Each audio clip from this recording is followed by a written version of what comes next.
Assalamualaikum warahmatullahi wabarakatuh.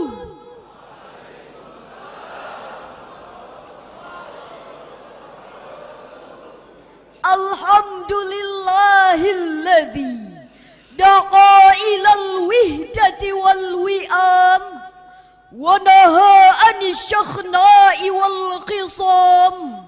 Assalatu wassalamu ala khairil imam wa ala alihi wa ashabihil kiram. Amma ba'd. Dewan Hakim yang arif nan bijaksana, hadirin sebangsa dan setanah air yang kami banggakan. Gagasan dan keputusan para pendiri bangsa yang diwakili oleh para ulama dan putra terbaik bangsa untuk menjadikan Pancasila sebagai falsafah negara merupakan langkah yang cerdas dan bijaksana dalam upaya menjaga kesatuan dan persatuan bangsa. Sebagai nilai yang digali dan bersumber dari agama dan budaya, Pancasila diharapkan mampu menjadi titik temu atau dalam istilah agama disebut kalimatul sawa dalam harmonisasi kehidupan beragama, berbangsa dan bernegara. Demikian pengantar buku fikih mazhab negara, sebuah kritik atas politik hukum Islam di Indonesia pada halaman pertama. Tentu saja Pancasila dijadikan sebagai pedoman hidup bernegara tak boleh sembarang diputuskan penuh dengan paksaan, apalagi harus mengorbankan akidah dan keimanan.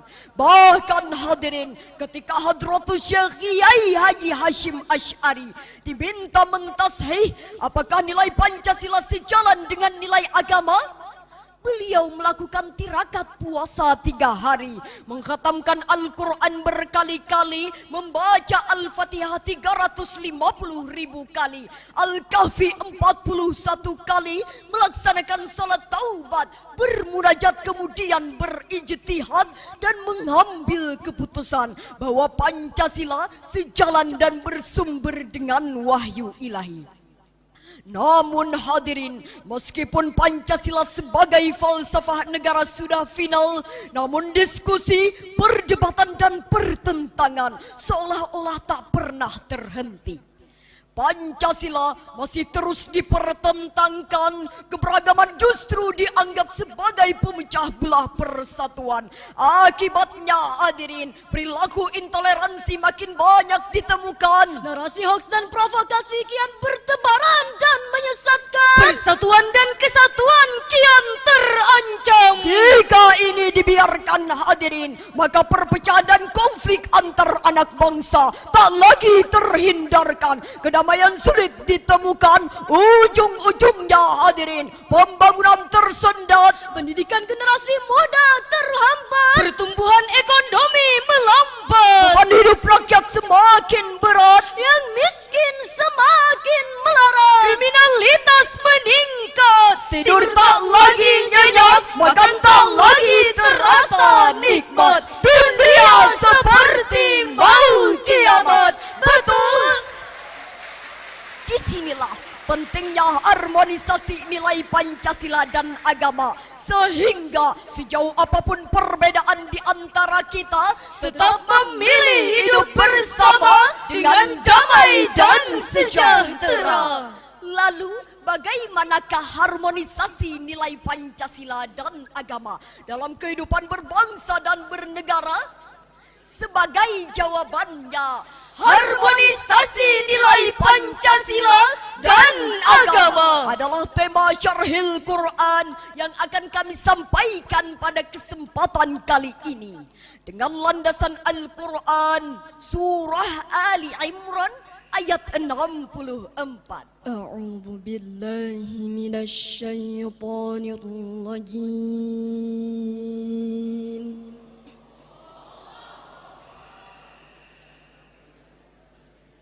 Bismillah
menyebut nama Allah yang Maha Pengasih, Pelimpah Kasih, Maha Penyayang, Penebar sayang.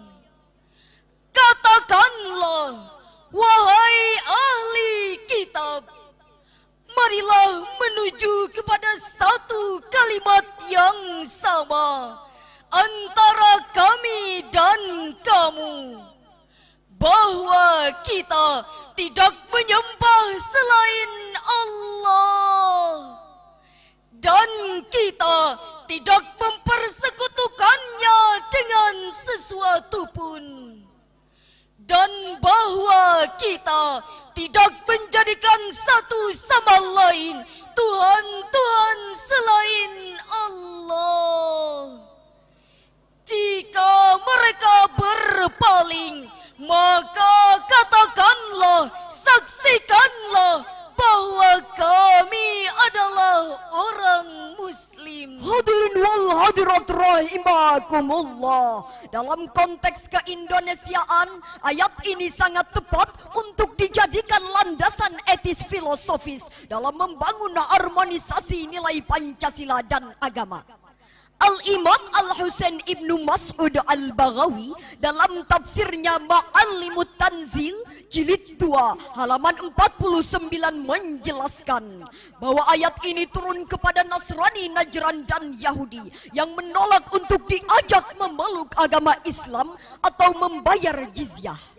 Imam Ibnu Katsir kemudian menambahkan, Allah memerintahkan untuk kita menghindari perdebatan dan merujuk kepada kalimatun sawa sebagai titik persamaan, perdamaian dan keseimbangan dalam kehidupan. Oleh karena itu, dalam ayat ini Allah menggunakan diksi ta'alau, yaitu sebuah seruan kepada ketinggian yang disebut dengan kalimatun sawa sebagai titik persamaan. Imam Al-Qurtubi dalam tafsirnya Al-Jami' li Ahkamil Qur'an wal Mubin lima tadammanahu minas sunnati wa ayil furqan halaman 161 menjelaskan bahwa yang dimaksud dengan kalimatun sawa adalah al-kalimatul adilatul mustaqimah allati laisa fiha mailu anil haqq. Sebuah kalimat yang adil dan seimbang dan tidak menyimpang dari kebenaran. Dan kalimat yang tinggi ini menjadi titik temu di tengah-tengah perbedaan keyakinan dengan penuh kebijaksanaan tanpa harus menimbangkan kelebihan dan persamaan. Demikian sebagaimana yang dijelaskan oleh Dr. Quraisy Shihab dalam tafsirnya Al-Misbah halaman 141.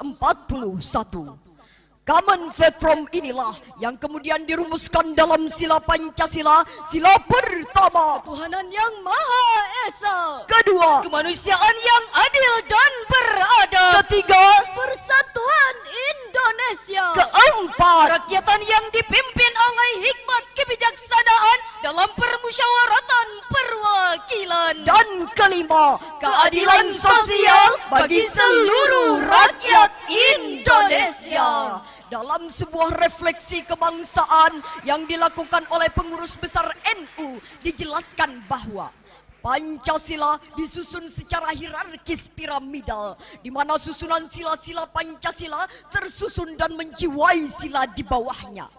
Prinsip ketuhanan menjiwai lahirnya humanisme. Humanisme membingkai dan hidup dalam nasionalisme. Nasionalisme menjiwai musyawarah dalam demokrasi, dan demokrasi berorientasi pada kesejahteraan sosial bagi seluruh rakyat Indonesia. Namun hadirin, meskipun Pancasila sebagai falsafah negara sudah final atau the great oath sebagai sebuah pedoman meraih kesejahteraan dan persatuan, namun kenyataannya realitas masih sangat mengkhawatirkan. Intoleransi masih terus menghantui. Perpecahan dan konflik masih banyak terjadi. Perilaku korupsi, kolusi dan nepotisme semakin menjadi-jadi. Penegakan hukum menjadi ironi. Keadilan semakin sulit dijumpai. Tingkat kemiskinan melambat kesenjangan antara si kaya dan si miskin semakin menjadi-jadi. Entah mau jadi apa negeri ini. Lalu, apa kata kunci dari harmonisasi itu sendiri? Kata kunci dari harmonisasi adalah bersinergi, saling menghargai dan toleransi. Demikian sebagaimana ungkapan Yusuf Kalla dalam forum cendekiawan dan ulama. Sebagai seorang pemimpin negara, Rasulullah sallallahu alaihi wasallam menerapkan ukhuwah wataniyah melalui piagam Madinah, di mana seluruh warga negara saling gotong royong, tolong menolong dalam kebaikan meskipun berbeda keyakinan. Islam adalah agama yang menjunjung tinggi toleransi beragama dan kebebasan memeluk agama sebagai hak asasi tertinggi. Hal ini terangkum dalam Al-Quran surah Al-Kafirun ayat 1 sampai 6. Qul ya ayyuhal kafirun la a'budu ma ta'budun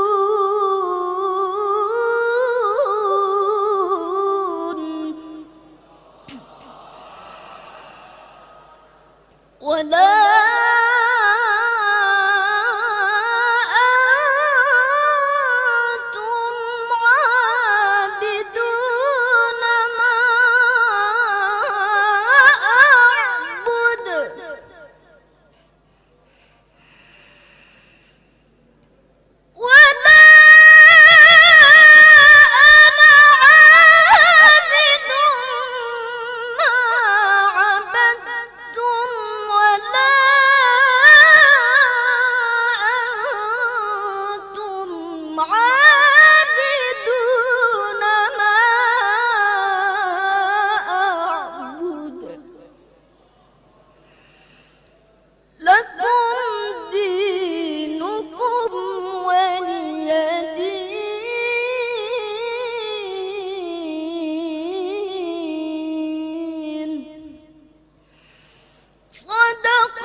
dan kamu bukan penyembah apa yang aku sembah, dan aku tidak pernah menjadi penyembah apa yang kamu sembah, dan kamu tidak pernah pula menjadi penyembah apa yang aku sembah.